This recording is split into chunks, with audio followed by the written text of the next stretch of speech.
Astaghfirullah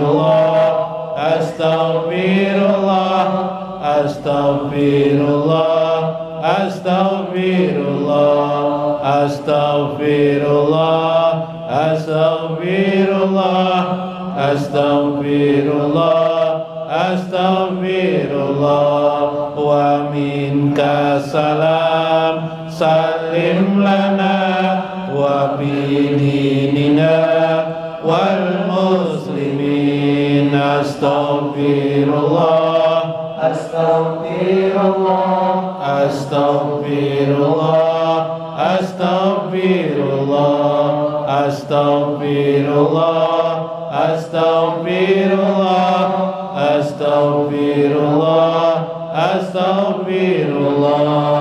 Anta salam wa minka salam, salim lana ila subuli salam. Astaghfirullah, astaghfirullah, astaghfirullah, astaghfirullah, astaghfirullah, astaghfirullah, astaghfirullah, astaghfirullah.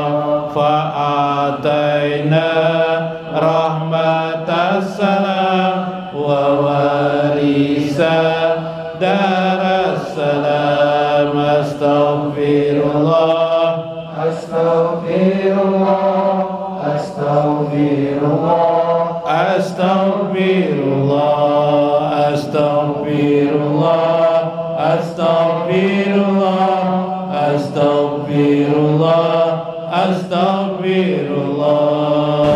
Assalamualaikum warahmatullahi wabarakatuh. Bismillahirrahmanirrahim. Bismillahil malikil qudusi salam. Bismillahil azizil hakim. Wassalatu wassalam ala sayyidina wa nabiyyina Muhammad wa ala alihi wa sahbihi ajma'in. Mudah-mudahan melalui saluran Syekh Abdul Qadir Jailani kita dapat berkereta dalam tarekah, dalam jalan sebagaimana yang telah dilewati, dijalani oleh Syekh Abdul Qadir Jailani, sehingga kita memperoleh kemuliaan bersama baginda Rasulullah sallallahu alaihi wasallam dalam menghadap Allah Subhanahu wa taala. Amin ya rabbal alamin. Kalian dalam kitab Imam Qushairi, masih ada waktu saya. Manusia yang apabila sudah hidupnya dekat dengan Allah, sering di telinganya, di otaknya mendengar tentang Allah, sering hidupnya mendengar agama, nasihat yang disampaikan seorang guru besar seperti misalnya Syekh Abdul Qadir Jailani, jiwanya itu berubah menjadi halus. Jadi hasil ilmu itu mungkin pian menghafal tidak bisa. Yang disampaikan tadi nggak dihafal, saya aja tidak hafal, ya enggak? Banyak sekali saya waktu sekolah menghafal, tapi sekarang lupa. Ternyata bukan soal hafalan beragama ini, tapi adalah beragama ini menghasilkan yang disebut dengan hati yang kecil, hati yang halus, hati yang bercahaya. Makin memperdalam agama seseorang, makin mendekati orang kepada Allah, hatinya makin bercahaya. Bagaimana cahaya itu? Cahaya itu bagaimana? Kita lihat dalam hadis Nabi misalnya. Di dalam Al-Quran dulu, Imam Qushairi mengisahkan, qad aflahal mu'minuna alladzina hum fi salatihim khashi'un. Beruntunglah orang-orang yang beriman itu, alladzina hum fi salatihim khashi'un, yaitu yang apabila mereka salat khashi'un, mereka menjadi khusyuk. Nah, aneh Pak? Apa anehnya? Ketika sholat itu dikerjakan, awalnya waktu sholat itu dikerjakan kita masih tidak khusyuk. Lama kelamaan, makin lama kita kerjakan sholat itu, timbullah nanti khusyuk. Atau mungkin kita berulang-ulang sudah tapi belum juga khusyuk, hati kita masih kasar, maka perlu dimasukkan ilmu-ilmu agama dalam jiwa kita, membentuk hati kita menjadi bercahaya. Bentuk cahaya itu adalah khusyuk di dalam sholat kita. Subhanallah. Kayak apa, Beb? Jadi gampang melihat orang berilmu itu. Orang berilmu itu apa? Salah satunya khusyuk atau tidak dia sholat. Kalau dia tidak khusyuk sholatnya, maka dia masih belum berilmu. Meskipun dia sekolah kemana-mana, sekolah ke sini, sekolah ke sini, sekolah sini, hafal dia, Qurannya hafal, hadisnya hafal, semua apa dihafalinya, Beb. Tapi tidak khusyuk dia, Beb. Berarti ilmunya masih belum ada. Karena hasil ilmu itu jar Nabi, nurun. Ilmu itu adalah cahaya. Apa cahayanya? Salah satunya adalah khusyuk di dalam beribadah. An Abdillah ibnu Mas'ud radhiyallahu anhu, anin Nabi sallallahu alaihi wasallam annahu qala. Rasulullah sallallahu alaihi wasallam bersabda daripada Ibnu Mas'ud, la yadkhulul jannata man fi qalbihi misqalu jarratin min kibrin. Nah, ini contoh. Tidak akan masuk surga man fi qalbihi, orang yang di dalam hatinya misqalu jarratin, ada berat sejarah saja, berat sebiji sawi saja, atau lebih kecil daripada itu seperti tetes debu, min kibrin, bila di hatinya ada kesombongan. Subhanallah. Coba bayangkan, haji sudah, apalagi puasa terus menerus, bahkan puasa sunat, zakat habisnya, bersedekah banyak, ibadah macam-macam banyak, tapi orangnya sombong, masuk surga lah, masuk surga lah. Ujar hadis ini, tidak masuk surga. Apa artinya mah? Apa artinya mah? Kalau masih ada sombong. Nih, bagaimana caranya ilmu ini? Ilmu supaya tidak sombong ini bisa kita pelajari. Bila orang tidak adalah kibir di dalam hatinya, pastilah dia sudah khosiun, pasti dia khusyuk. Jadi kalau melihat orang itu khusyuk, berarti dia tidak sombong. Kalau orang itu sombong, berarti dia tidak akan pernah khusyuk. Coba lihat hadis lagi. Wala yadkhulun nara man fi qalbihi misqalu jarratin min iman. Tidak akan pernah masuk neraka bila orang itu di dalam hatinya seberat biji sawi saja. Min iman, ada iman kepada Allah Subhanahu wa taala. Bagaimana ini? Mafhum mukhalafahnya, mafhum yang terbalik di bang ini, orang itu tidak akan pernah selama-lamanya masuk di dalam api neraka, ditempatkan di api neraka bila dia pernah dalam hidupnya, yang di dalam hadis, pernah menyebut nama Allah atau nama baginda Rasulullah SAW, atau iman, yaitu la ilaha illallah Muhammadur Rasulullah. Jadi kalau dia pernah menyebut itu, maka dia tidak akan selama-lamanya dalam api neraka. Cuma siapa yang mau juga? Ada kasih ini yang mau.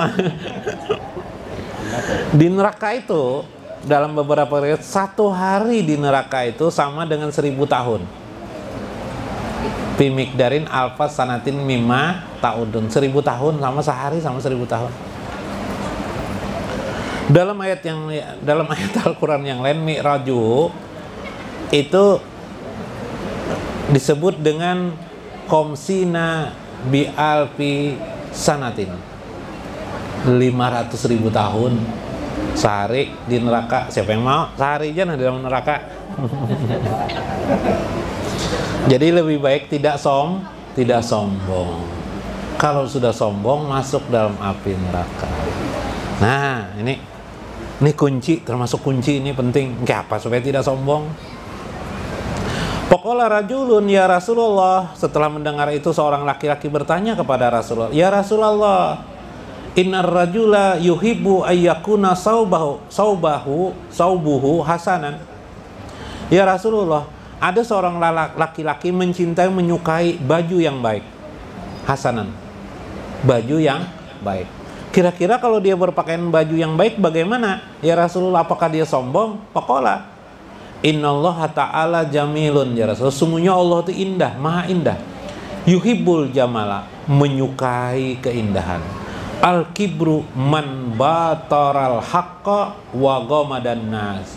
Orang yang sombong itu ialah orang yang bataral haq, orang yang menolak kebenaran, tidak mau menerima kebenaran.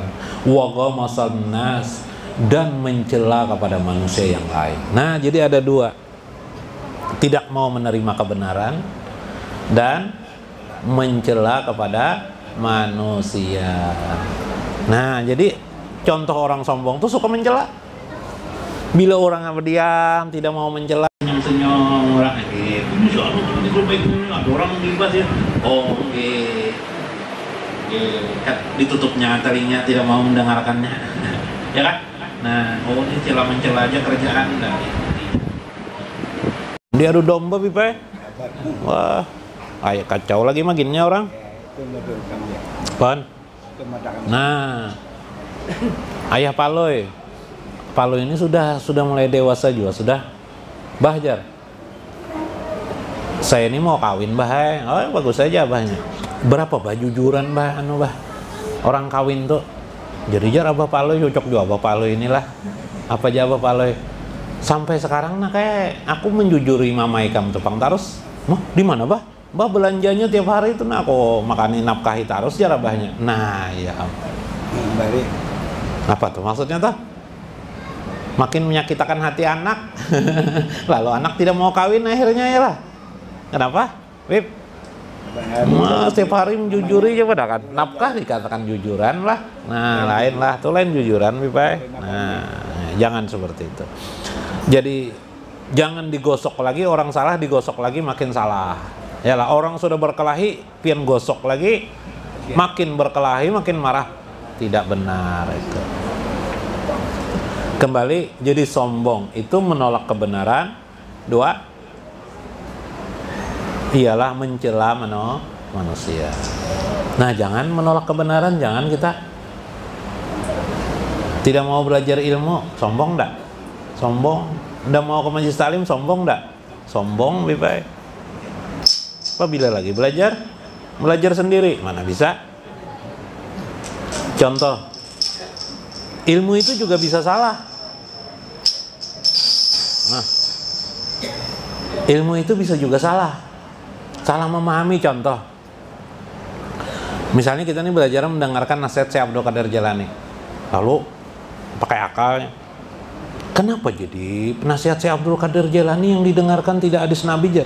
Nah, dipertentangkannya antara hadis Nabi dan nasihat Syekh Abdul Qadir Jailani. Nah, itu bahaya juga tuh kakak itu tuh. Iyalah. Atau kayak ini, Anda memakai pendapat ulama kah, memakai hadis Nabi kah? Nah, maulah ada pendapat ulama atau bertentangan dengan hadis Nabi. Maulah pendapat Syekh Abdul Qadir Jailani bertentangan dengan hadis Nabi. Tidak. Para aulia Allah, para ulama itu mereka berbicara setelah memahami Al-Quran dan hadis. Mereka lebih banyak tahu, hafal mereka tentang Quran dan hadis. Itu bedanya kita. Makanya kesimpulan mereka adalah kesimpulan dari Quran dan hadis. Kayak pian tuh nah belajar fikih. Itu kan kesimpulan dari ulama itu setelah memahami Quran hadis. Contoh, dari Imam Syafi'i, rukun membaca surah Fatihah. Ayo. Pian mencari hadisnya belum tentu ketemu. Bila lupa membaca surah Fatihah, bisalah diganti dengan surah yang lain. Misalnya dengan surah An-Nas, bisalah. Tidak bisa. Imam Syafi'i sudah mengadakan. Tahu pian. Di mana Imam Syafi'i sumbernya juga dari hadis. Kunut, kayak itu juga kunut. Nah, kenapa jadi membaca kunut subuh? Oh, banyak hadisnya. Tidak perlu lagi kita memahami hadisnya, lelah-lelah. Baik ikuti ulama. Nah, mudah-mudahan bermanfaat. Mudah-mudahan membawa hikmah bagi kita dan dapat kita maknakan dalam hidup sehari-hari. Wallahul muwaffiq ila aqwamit thoriq. Assalamualaikum warahmatullahi wabarakatuh. Sidana Nabi, Sidana Nabi, Sidana سيدنا النبي سيدنا النبي شيخ عبد القادر الجيلاني حبيب النبي شيخ عبد القادر الجيلاني حبيب النبي سيدنا النبي سيدنا النبي سيدنا النبي سيدنا النبي سيدنا النبي سيدنا النبي سيدنا النبي سيدنا النبي شيخ عبد القادر الجيلاني حبيب النبي شيخ عبد القادر الجيلاني حبيب النبي